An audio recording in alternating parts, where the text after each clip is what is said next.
The green Charger RT is off to a new home.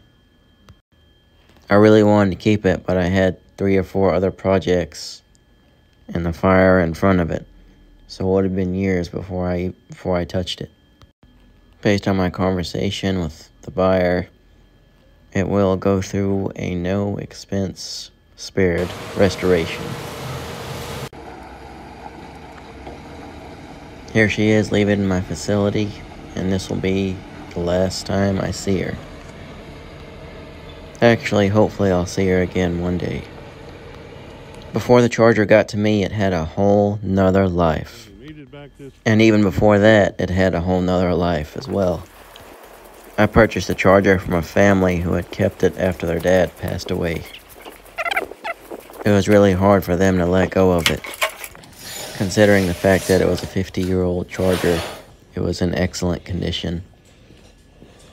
He definitely loved this Charger. You got a light, Tony?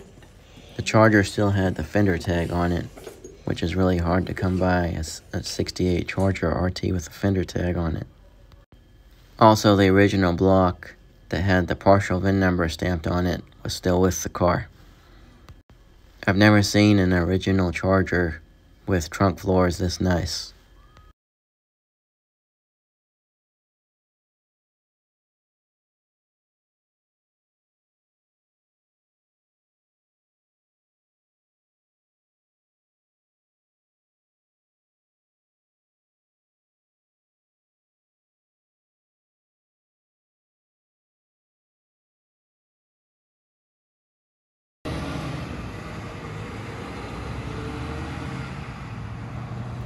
I asked the transporter to take pictures when he was unloading it.